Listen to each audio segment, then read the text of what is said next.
Good morning, everyone, and welcome to County Executive Pittman's virtual press conference. This morning, the County Executive will share updates on legislation and a new virtual tour of the civil rights era in Anne Arundel County.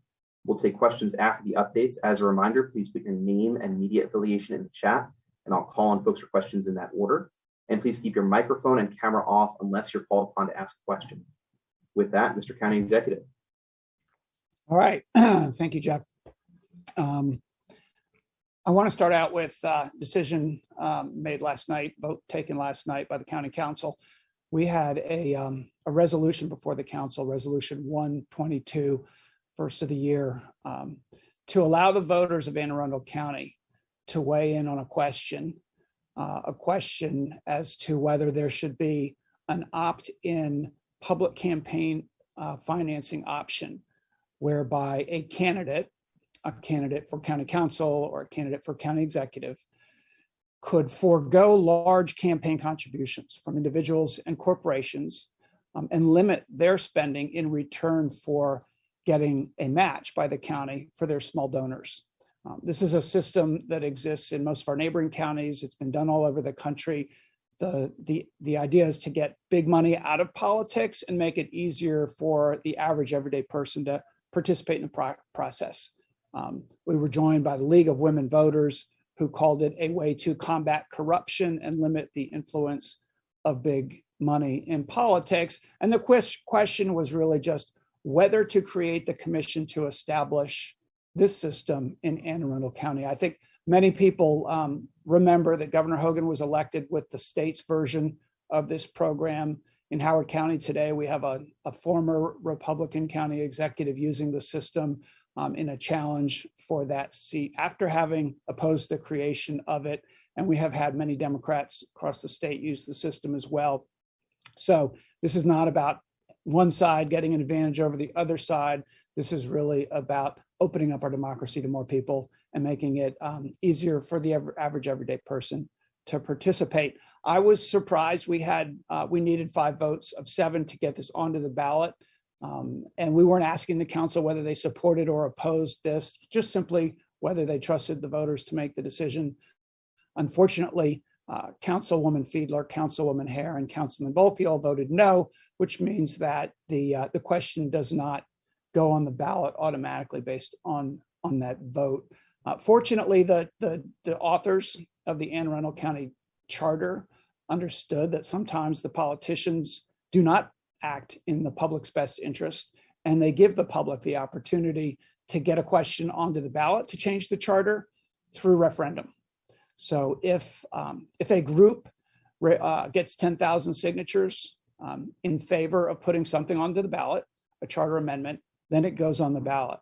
And I know that there have been conversations taking place about this Plan B, this option to get this charter amendment on our ballot. And I will be certainly working with the folks who are working on that to see whether that's feasible. But I expect that to take place. It takes 10,000 votes. And I feel very strongly that this small dollar public finance option should be on the ballot for voters to decide in Anne Arundel County. So more coming on that as we move forward. The main thing I want to talk about today, though, is it is Black History Month. And we have proclaimed this Black History Month in Anne Arundel County. And I spent a long time online a few nights ago, stayed up longer than I should have probably, watching the interviews with Black residents of Anne Arundel County talking about their experiences during the civil rights era, particularly with recreation and leisure activities, talking about the places in this county that African-American residents went to play, to socialize, to do recreation and sports, and at a time when Black residents were not allowed into a lot of the places that white residents use for those activities. This is something that was put together by our Jane Cox, who's the director of the historical section of our Office of Planning and Zoning, as well as Linda Marshall, who was the chief historian for this project. And what they did is they put together 50 interviews with county residents And you can see on your screen that we have a map. We have the site open, and we have a map that shows the locations of some of these activities that were taking place, and then a series of interviews. And they're relatively short interviews. They were edited down so that they would not keep people up as late at night as they might otherwise. And I watched some that had to do with Crownsville Hospital Center. There are interviews with former directors of recreation and parks. It's the kind of history that I felt I was uplifted by. It taught me things about my own community that I didn't know. And you feel like when you hear directly from people who lived at that time that you're getting the direct story. It's not filtered through any historian. So I just want to thank them for that. I want to encourage all residents to go to this site. You can find it at aacounty.org/civil rights era with a dash between civil and rights and a dash before era, and take some time doing this. I know that our Anne Arundel County public school system has been involved in this and is looking forward to using this in classes, that students can use this to learn about the history of our county. And I just want to quickly recognize Jane Cox. Are you there? Yes, I am. Thank you very much for highlighting this. It was truly humbling working with the people that shared their stories. And thank you, Lindra. And also Lindra Marshall, who's with us. Good morning. Thank you so much. We're excited. And thank you, Jane. Good. So both Jane and Lindra are available for questions. We'll get to that in just a moment. I also want to mention that the Wendy Winters Memorial Blood Drive is taking place this Saturday. I think I have participated and given blood at each one of these, recognizing Wendy Winters, a reporter from the Capital Gazette, who was shot in that killing and who was a very, very enthusiastic organizer of blood drives when she was with us. And her family and others have continued this blood drive.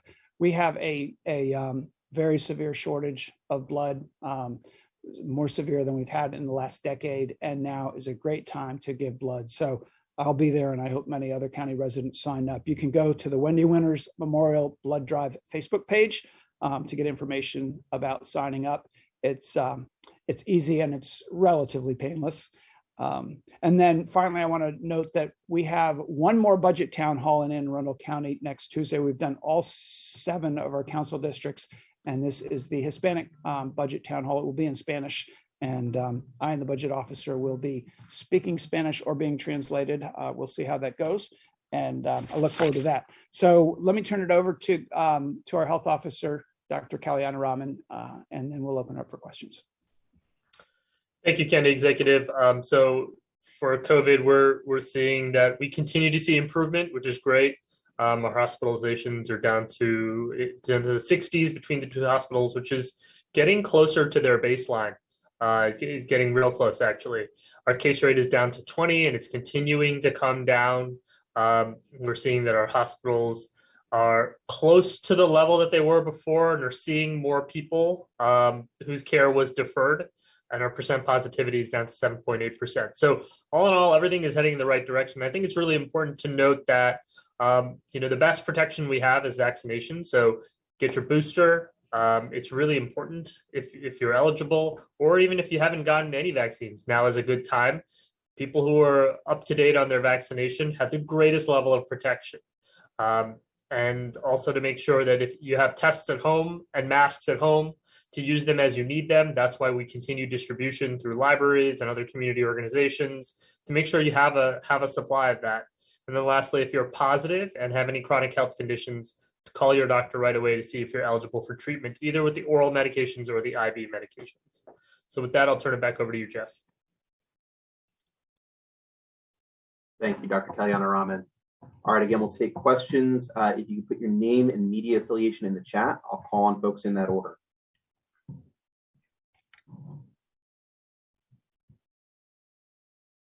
Rob Lang, WBAL.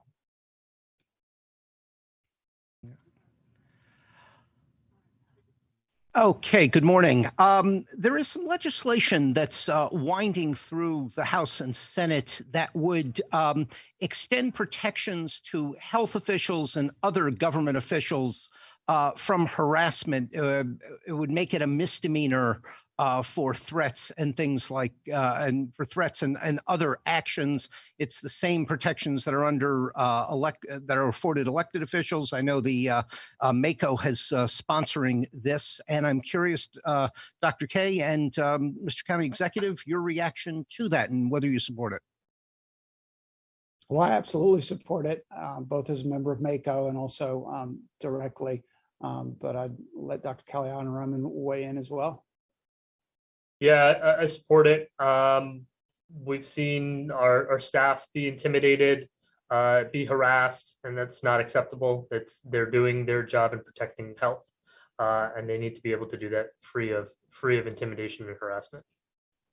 And let me just get a reaction to something that Dr. Nguyen said on CNN today, and others are advocating this, that the decision to require masks, particularly in schools, should be left up to the individual school system. And I know in Maryland, at least in schools, it's the decision of the school board, and there are guidelines the state board has set. But are we moving away from requiring masks?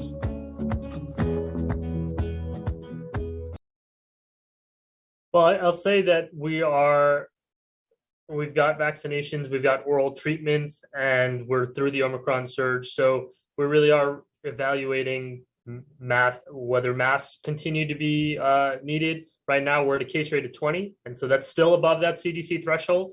And so we still have to remember we do have a fairly significant rate of spread still. So we are moving in the right direction, and these questions are coming up right now, which is entirely appropriate.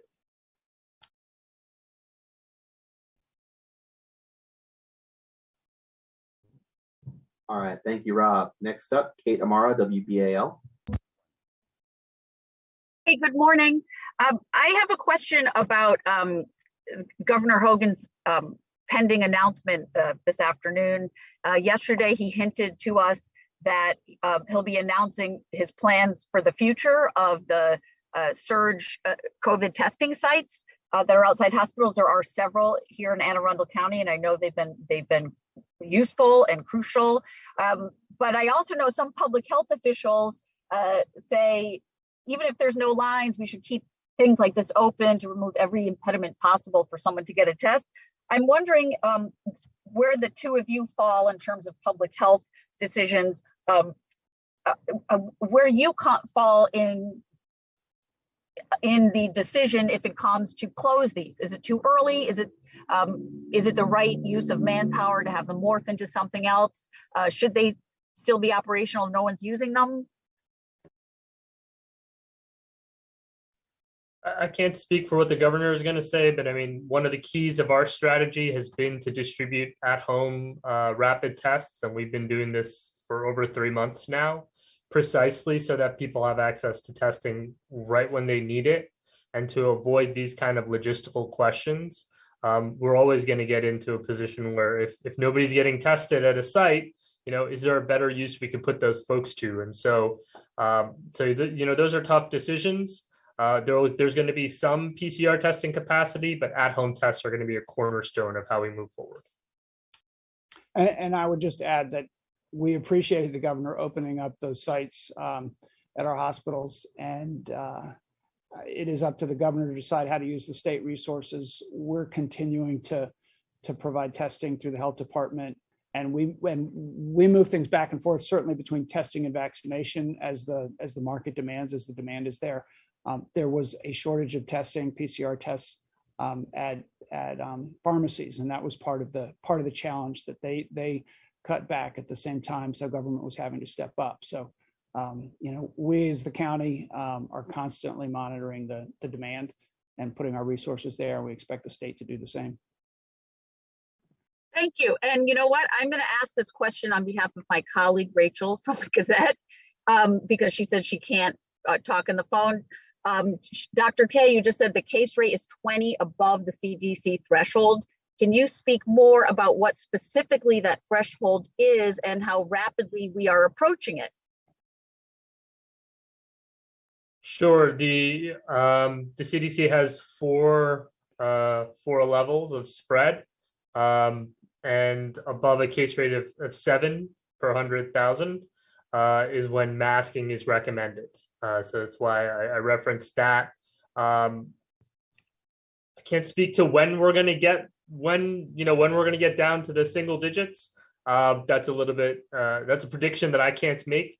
I just know that our direction is that we are continuing to come down, and so we want people to just remember that there is still a high level of spread and keep doing the things you need to do.